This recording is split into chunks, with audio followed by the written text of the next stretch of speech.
Saan napakasakna ni ti Baguio City ti panakailako ti karne ti aso. Dayta ti kinuna ni Baguio City Mayor Benjamin Magalong.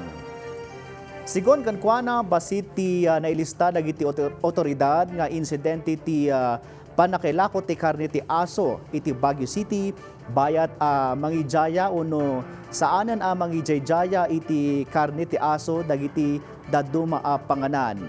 May sa arason, ti naertengan nga inspeksyon kan monitoring ti City Veterinary and Agriculture Office iti Barkado, kan kadagiti may report kadakwada nga establishmento nga agidasdasar iti karni ti aso.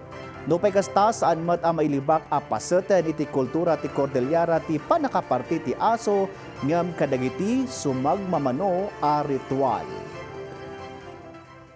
Significantly mababa na.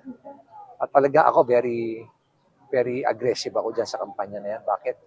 Meron akong 11 na aso sa bahay. Kaya talagang galit ako talaga dyan sa mga kumakain ng karne ng aso.